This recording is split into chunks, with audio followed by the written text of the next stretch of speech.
Hello বন্ধুরা, কেমন আছো তোমরা সবাই? ওয়েলকাম টু আমার চ্যানেল প্রবাসী ছোট্ট নীর। আজ অফিস থেকে ফেরার সময় হঠাৎ করে আমার চোখে পড়লো এই লিট্টি চোখার ছোট্ট দোকানটা। তো ভাবলাম একবার ঢুকে টেস্ট করা যাক কীরকম। তো অর্ডার করলাম একটা নর্মাল লিট্টি চোখা 1 প্লেট, যেখানে 2 পিস থাকে।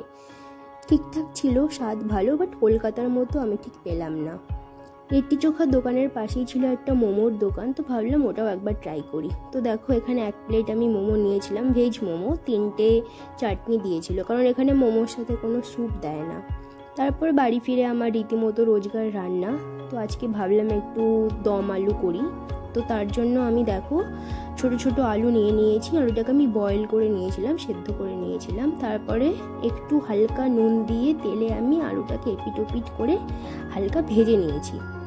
একই তেলে আমি ফোড়নে দিয়ে দিয়েছি লবঙ্গ, এলাচ আর একটু জিরে। তারপরে আমি তার মধ্যে দিয়েছি 4 পিস শুকনো লঙ্কা। তোমরা ইচ্ছে মতো তোমাদের লঙ্কা 2টো বা 4টে অ্যাড করতে পারো। এরপরে আমি পেঁয়াজ দিয়ে পেঁয়াজটাকে লাল লাল করে হালকা ভেজে নেওয়ার পরে যখন পেঁয়াজের গন্ধটা চলে গেল, আমি আদা আর রসুন অ্যাড করেছি।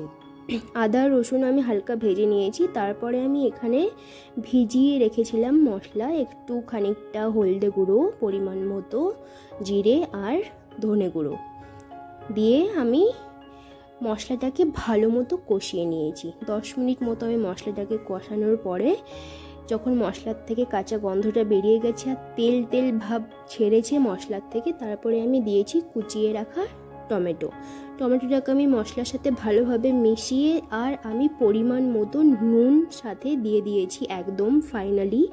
এরপরে আমি আর নুন অ্যাড করব না।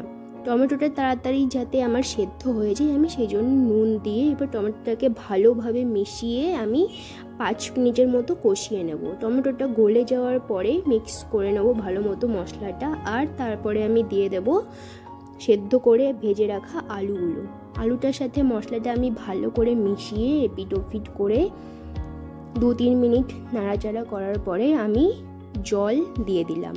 তোমাদের ইচ্ছে হলে তোমরা এখানে হালকা গরম জল দিতে পারো বা নর্মাল জলও দিতে পারো। আমি হালকা গরম জল এখানে দিয়েছিলাম যাতে টেস্টটা একটু ভালো হয়।